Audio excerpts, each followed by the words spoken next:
to a new episode of the Train and Learn series. Today we have Malik Scott is our guest. He's a trainer out in Chicago. Malik, do you want to kind of start with just explaining kind of your training journey and kind of where you're at now?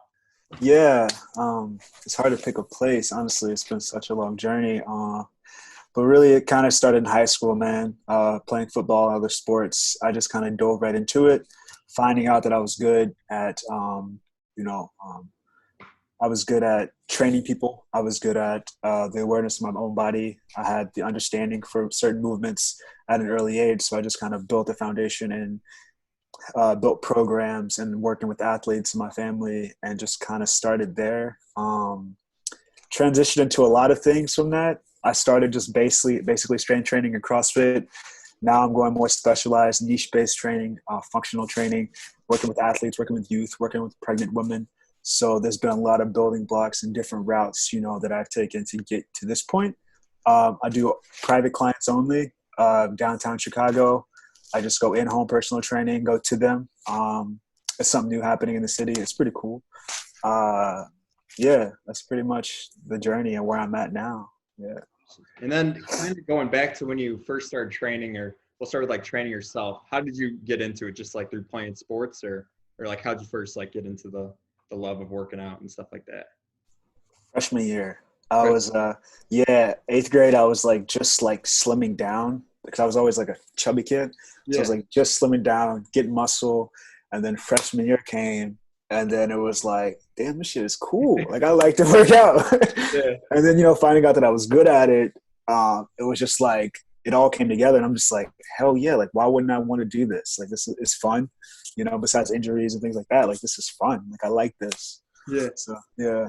And now kind of a flashback.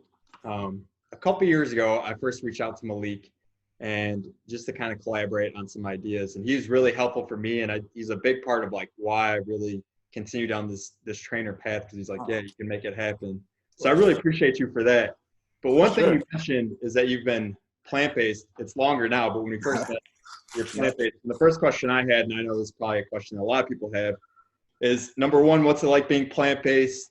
How do you feel performance-wise? And the third portion of that, how do you get enough protein? I think that's what I asked you too. So, for sure. I kind of want to go through that and like how you've been feeling with that, and why it's something you've leaned towards, and why you feel it's been like productive for you. To the whole transitioning of just the evolution of my training, that was a part of it. When I moved to Colorado, I was going to school out there, and I had a friend who was a vegan at the time. And he was like hardcore vegan, like throwing videos in your face, throwing articles in your face. I'm like, yo, like, and he'd always get in arguments with the people in the class.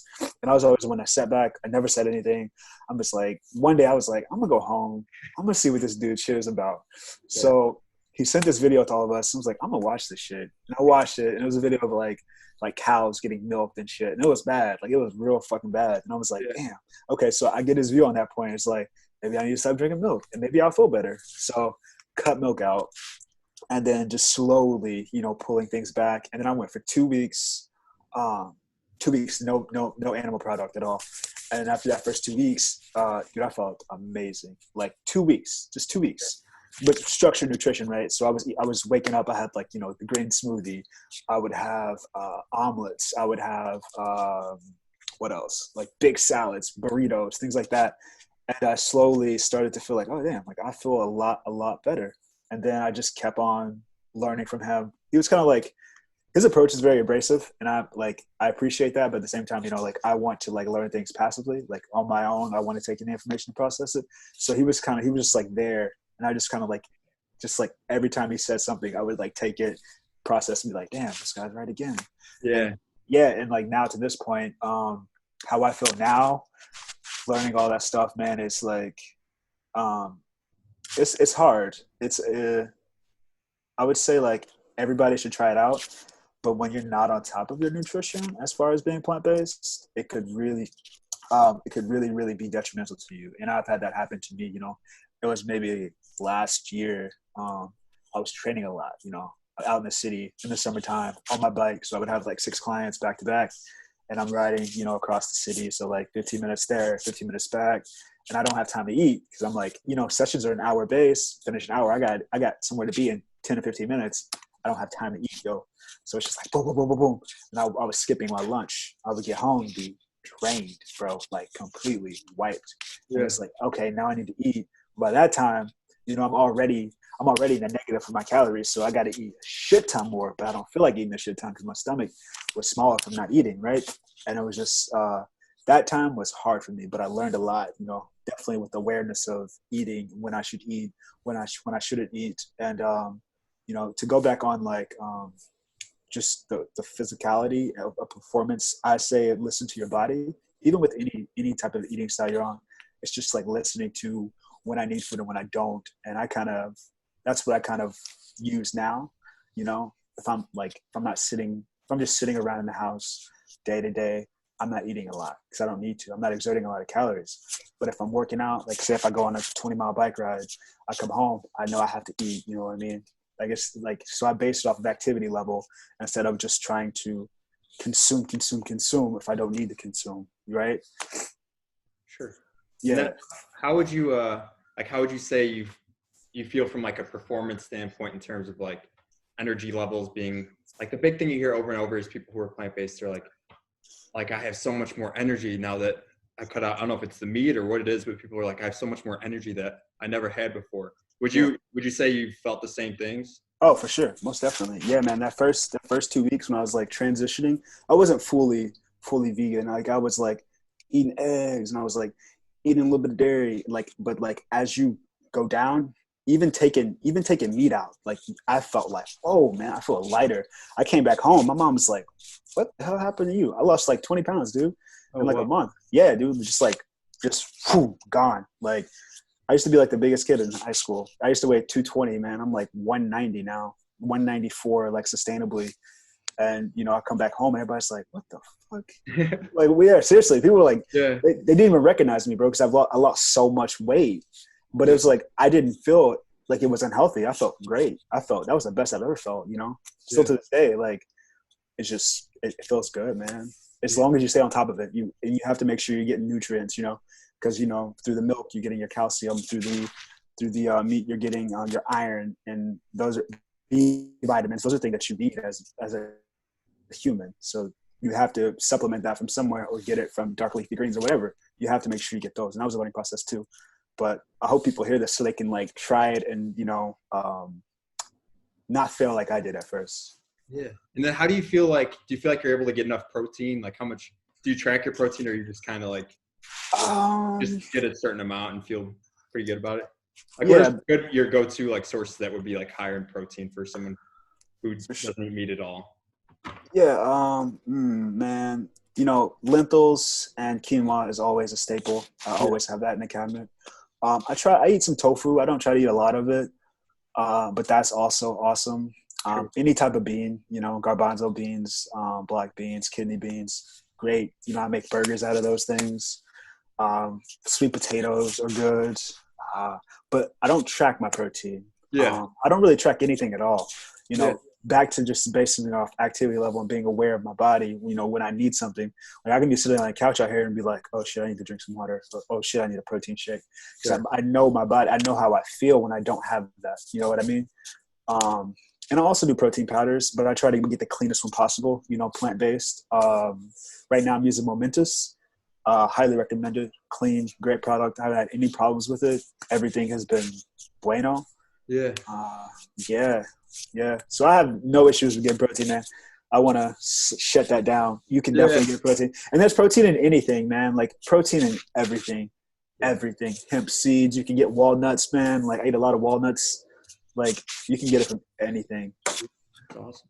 Yeah. And another question I'm going to keep diving into this one just because I know so many people are fascinated by this and want to try it and are like, probably on the fence. Like I get this question a lot and I can't give people good advice because I've never done it myself. Maybe one day I will. Yeah, for sure. Like, do you think a college athlete could be vegan or plant-based? And then do you think, like, how do you think they would be able to go about it? Or first, either or, but like, how do you think it'd be possible for an athlete to maintain in college while being plant-based? Do you think that's a possibility? Yes, it just takes a lot of work, because being a college athlete, you know, you're waking up early, you 5 a.m. Then you got practice, film, school, get maybe an hour break, but you got to study, you know, things like that. So I would say it's going to be hard. So you want to meal prep, and some people, you know, they can't meal prep. You know, they don't have a kitchen or they don't have resources for food. So I say it's hard, but it's possible, definitely possible. And I think that I can't say that they would perform better, but I know from my experience, nothing has really changed as far as strength, as far as speed, power. None of that has changed. Even now, and I don't really do a lot of heavy strength training, and I could still tap into that if I need to. Mm-hmm. So, yeah, I say they should try it. Yeah. Why not? You know, I'm not a dietitian. Don't you know? Don't be like Malik Scott said that. No. But by experience, though, I think I'm more likely, just me as a person, I'm gonna take advice from someone who's done it versus someone who writes a textbook and I have no clue if they actually did it. For sure. I guess one thing to know the knowledge, but someone who's going through it, I could be like, oh, were you feeling this as well? You know what I'm saying? Like, you have that experience, which I think is valuable too. Right. Yeah. I mean, I've had injuries related to not getting enough nutrition when I wasn't vegan, or plant-based. So it's just structured nutrition, man. It's just making sure you're getting what you need, and that's with anything. You know, that's anything in life. You have to make sure there's enough and not too much. You know, because I remember like CrossFit. Like I was training hard, man. I was going at twice a day, riding my bike 16 miles to the gym and from the gym after 2 hours of CrossFit or an hour of CrossFit. Then I would get home. I would eat like fucking chicken breast, broccoli, and a little bit of rice. Like that was it. After all of that, that was it. And it's like I had, you know, shoulder injuries, knee injuries, because my body wasn't getting enough food. And I don't think injuries, or I don't think college athletes should be worried about injuries or fatigue or, you know, these things that can happen from being vegan. You know, you just need to make sure that you're getting what you need in order to sustain that. Then you're good. You're good. There's people in NFL who are vegan. The world's strongest man is vegan. Like, yeah. So you could definitely make it happen. It's just mindset. It's mindset, determination, and consistency, man. That has to be clockwork. Awesome. Yeah, I was chatting with someone for the first episode. It was someone who does more like endurance events, and he said he's been like following some big people in the sport, and he said they've been switching to vegan. So he's been trying it, and he said he feels like the best he's ever felt. So from an endurance standpoint, he's like I probably won't go back. So it's cool to hear from like really or like power and strength based too with you. Yeah. Your background. That's awesome. Good. More power to him. Yeah. And we'll kind of shift a little bit. Okay. Yeah, so now we'll gear a little bit into your style of training and kind of what you've been doing. So recently, something I saw you've been doing is you've been using these like light sensors as a part of your training. For sure. Those things, number one, I want to get into. They look awesome. Can you just kind of explain what they are and kind of how you've been using them with your clients? Yeah, so they're from a company called BlazePod, and they're basically reactionary lights. So I like to use them with my clients with like cognitive and then like physical functions. So I may have, you know, one client standing on a single leg if I really need to work on balance. So put them on their left leg, and I say you can only use your right hand, and we're going to focus on different colors. So, you know, on this side I may have green, on this side I may have red, and it would be like, say like 2-second delay on the light. Say when you see red, tap it as fast as you can. When you see green, take 2 seconds and then tap it. And it's a cognitive thing as well as the mind, because they have to stabilize themselves while they think about, oh, if, you know, I can't go to that one because I have to wait 2 seconds, or I can tap that one as quick as I can. You know what I mean? Mm-hmm. So it's a part of incorporating like a mind level and a body awareness through exercise, you know, and that's really my foundation. What I, you know, pride myself on. I love that style of training. I dove myself right into it after I graduated from school, and it's been a rock for my clients and even myself. You know, when I tore my lateral meniscus, you know, doing these stabilizing exercises helped build me back up. You know, still not where I want to be with like knee injuries as far as like the mind goes, but that takes time, right? Mm-hmm. So yeah, it's cool. Yeah. I think something that a lot of people don't realize is, in terms of like agility and stuff like that, like the stuff you see with Adrian Peterson or someone like that, he's further gone with, I'm trying to think of someone current, maybe like I don't know why I'm blanking, like Jamal Charles or someone like that. Okay. When they make a cut and they're reacting off the defense, Yeah. that doesn't mainly come from agility, like ladder Right. drill, stuff like that. That comes from practicing like drills where you're reacting to a person. That's like the most transferable thing. So like when they're able to stop on a dime and then go the other way, that's all nervous system being able to adapt, which is exactly what the lights are, which is so cool. Yeah, exactly. Yeah, Very for sure. Transferable to sports and athletes. What's up? In terms of like athletes too, I think they would like get a ton out of that. So that's why I want to get athletes need them. I think athletes need them. Yeah. For sure. It would take. It's fun, man. So like some athletes don't want to work out in the morning. Right? So you give them these lights, and then it's like a reward. It's like, oh shit, like this is fun now. I'm not just working out. So like, get them, man. No, thank you. No, thank you. I'm definitely getting on it. Okay, I know you're someone who's like very well read, and you're constantly investing yourself in like looking at new books and stuff like that. You sent quite a few to me, which I'm very appreciative. I'm slowly working my way through. Oh, you're talking about the Google Doc? Yeah, I've been trying to make my way through. But I do appreciate that. Those are a lot of those are books that people have recommended before, and I have them at hand. So Rich Dad Poor Dad is like what? It's crazy. It's good. Yeah. But in terms of like stuff you've been reading of late, it could be training related, mindset. What's something that you've been reading of late, and like what'd you get out of it, and what do you think someone else could like get out of it? For sure, I have two books actually, not just one. Okay. The first one is my all-time favorite book, man. It's called The Dream Seller by Augusto Curry. Man, this book is like it touches on everything in life, as far as like physicality, morality, or psychology, sociology, different aspects that pertain to each person, because in some way we're all the same, right? Our thought patterns may be different, but like our thoughts may be different, but our thought patterns could be the same in the sense of like, I'm thinking about, let's say food, and Chase is thinking about food, but we're thinking about different opposites of food, right? So like this book for me I've read it twice, has opened my mind to seeing different obstacles, or just seeing different things in life, and I'm able to like intertwine them and understand both sides. Anything, even in training, man, it's such a good book. I definitely recommend that. Again, it's called The Dream Seller by Augusto Curry. You get it for like $7 on Amazon. Go ahead and cop that. Another one I'm reading right now is The Mindset. I think her name is Julia Check or something like Dweck. And what I really got out of that book, I'm only like 50 pages in, but it was something about the French artist Paul Cézanne, and he was like a contemporary art, painter. And don't quote me on that. He might be modern art. I'm not sure. But the quote wasn't a quote. It was a statement, and it was about how people like to tell you that you don't have potential early on, but potential is not what you are now. Potential is something you live up to, right?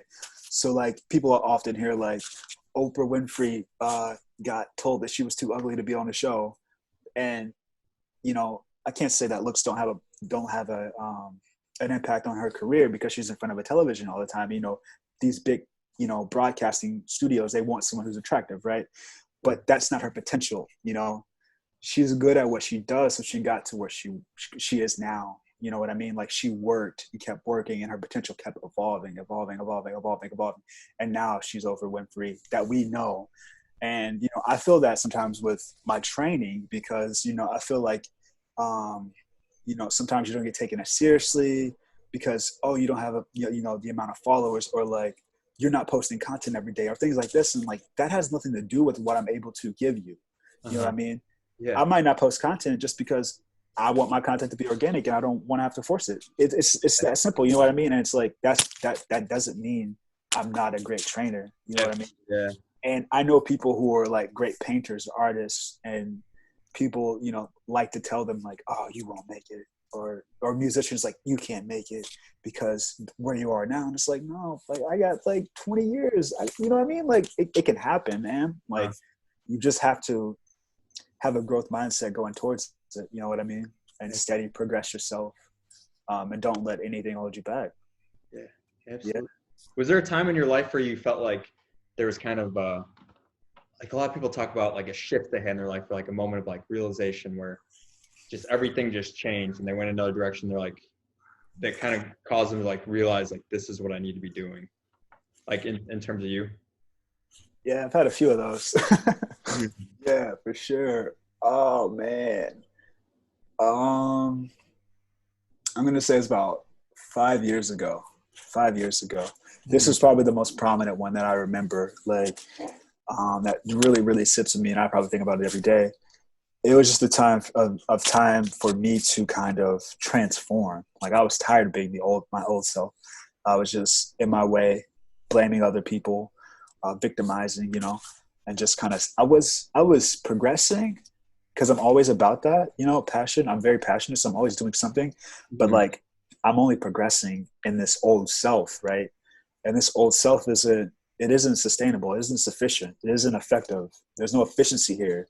I'm just like going in a circle, but I'm getting better. You know what I mean? I'm like, nah, like I gotta get out of this. And it was hard, man. Like I was in a depression for fucking that whole 5 years, man. 3 to 5 years, just like depressed. But like you coming out of it, like it's worth going through that dark period where uncertainty is everything. Like where you don't know anything. Like you just feel lost. Like it's like I have to rediscover who I was, who I am, who I want to be, and it's a it was a constant battle, constant. You know what I mean? Um, so yeah, that was probably the most impactful one for myself to kind of like, yo, let's go. Like we gotta get on more. Like we gotta be more conscious. We gotta, you know, um, do more of your training. Get to because this is where I want. Like I am where I want to be. There's obviously levels that I'm still trying to get to, but like ultimately, it was for me to get to a level where I feel good about doing what I want to do, and I feel like I have that now. Yeah, yeah, for sure. So what would you say was something that kind of helped you figure that out for someone who right now maybe like, especially at times like these when everyone's like at home, I'm sure it's tough for people not seeing as many people and stuff like that, and they're maybe getting like, Right. oh, I'm not doing much, getting in a rut a little bit. What's something that like was a turning point for you? You think that caused that, or do you think you're just like you just realized that and you're like, I need to be doing this? Mm. It's kind of It a tough was, question, but it's tough. I would say face the darkness though. yeah. It's simple. It's hard. It's hard as fuck. Especially if you're alone, right? But facing that darkness is like the scariest, best thing you can do for yourself. Because once you acknowledge it, you know it's there. And if you can acknowledge it, if I can sit with darkness, oh, I'm good. Like nothing can hold me back now. Because I know my dark side. I know that. Like nothing can hold me back. Like I can only see light now. Yeah. And I may go through another dark period, but that the darkness is the light, if that makes sense. The darkness becomes the light. Yeah. That's So all. yeah, definitely in a time like this, like with quarantine, like people are by themselves. You know what I mean? They can't have friends over or family over, or they have people dying that they can't see, and it's like that's tough. That's some hard shit to deal with. But at the same time, I feel like there's a conscious element to that where you can embrace it and you can kind of sit with it and be like, this isn't how I wanted it to be, or this isn't how I want it to be right now, and still grieve and still feel sad, but also like looking into that, you Mhm. know? So yeah, Awesome. Um, yeah, yeah. in terms of we're gonna shift again. In terms of um, like you as a person, something I really noticed like early on is you're all about like growth and growing together, which I really appreciate that. Because I know in some professions and training too, people can be like, I know my way, that's the only way it is. I don't need to hear anyone else's opinion. Right. They just kind of zero in on their own stuff. But I like about you is you're cool with like everyone growing together and bringing people along and getting like a group of people who still have, like you said earlier, like a growth mindset. So kind of why do you enjoy that, like growing with more people? And I enjoy that as well. But from your perspective, why do you enjoy like bringing other people around? And what do you think how it's benefited you? Man, that's a good question. It's fun. Like I like people. Like Yeah. yeah, as much as like I'm a recluse. Like I like to be like an introvert. I'm an extrovert. Like I love to be around people who are like about making things happen. Huh. Um, I just think for me, man, it's like, it's just like, it's collaboration. It's like we're like putting things in motion. Hmm. Like going back, like that when I was transitioning, like that's what I was learning, like putting things like out, like energy, like getting, like putting things out in the universe is like, that's like the best thing you could do. Like I might as well make a song. I might as well learn the guitar, learn the saxophone or some shit, because like, why not? Like I could teach you how to play the saxophone.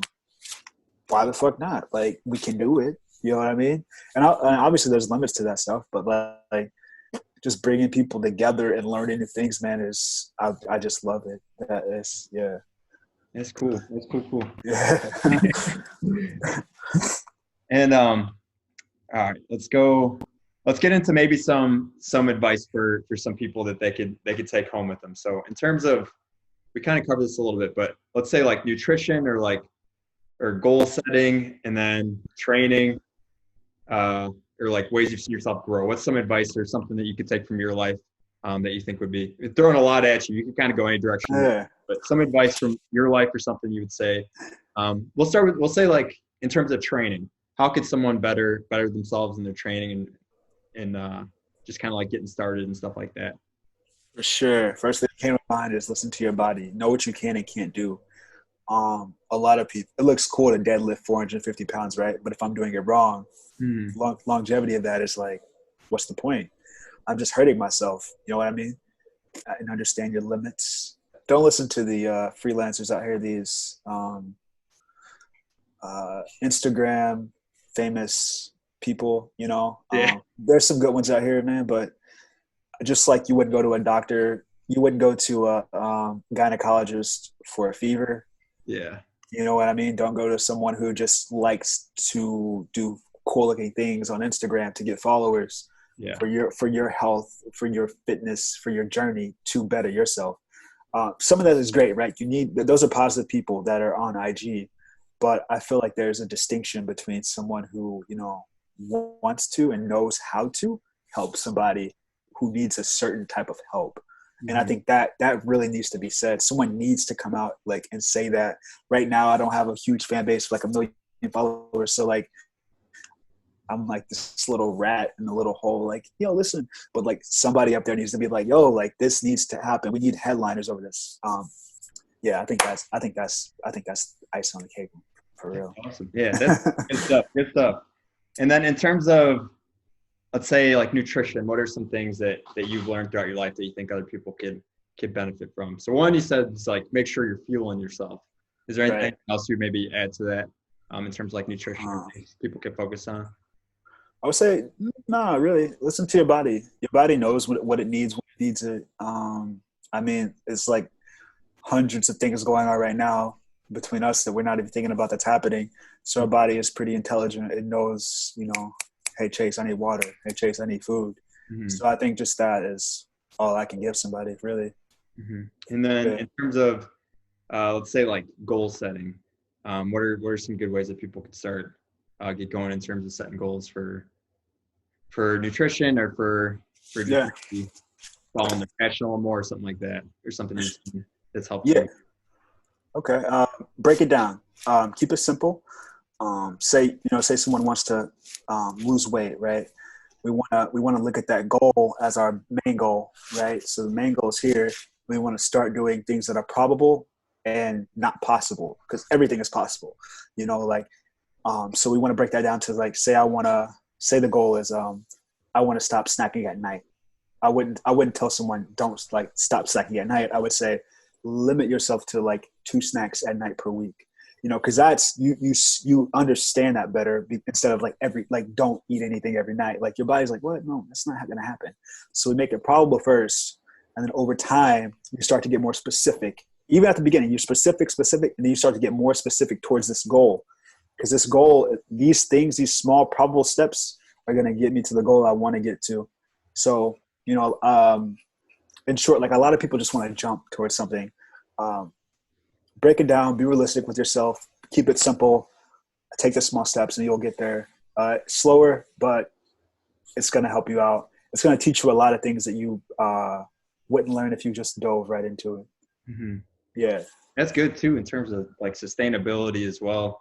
for sure. I think you're kind of getting that with like so many people want this quick fix, but try it and they go crazy, and then they're like, "Oh, this doesn't work for me." So then they're Right. like, "I forget this. This will never work." Right. Repeat the cycle with something else. Yeah. Yeah. So like you For said sure. too, with like for me example, if I just went 100% plant based out of nowhere instead of like maybe slowly going like still having eggs, stuff like that, and slowly Yeah. working my way, that'd probably be more realistic and more likely to happen than just immediately just getting rid of everything I've been. Yeah. Yeah, yeah, for sure. Your body would go nuts, bro. You wouldn't know Yeah. what to do. You wouldn't know what to do. Yeah. Yeah. But there's some good stuff. I think we covered a lot of good topics, and I think people will really get a lot out of this. So I really do appreciate you taking the time, and just over the Oh, years too, just investing in me too, and I appreciate it. oh, for sure, man. That's what it's about. That's what it's Yeah, about. let's go. Yeah, for sure. But where can people find you? Best like email or website or Instagram, anything like that? I'm everywhere. Everywhere. Let's But go. but you can find me on Instagram at MTF Training. Also LinkedIn, Malik Scott. Let's collaborate. Let's do something. Also website www.morethanfittraining.com. I'm on there, and yeah, call me. My phone number's on there. Like, let's do something. We can make things happen, man. Yeah, Awesome. Well, thanks again, Malik. I really do appreciate it. for sure, for sure. Thank you for having me, man. Appreciate that. And thank you everyone for tuning in. We'll be back at it either later this week or next week. So I'll see you all later. Thank you for tuning in.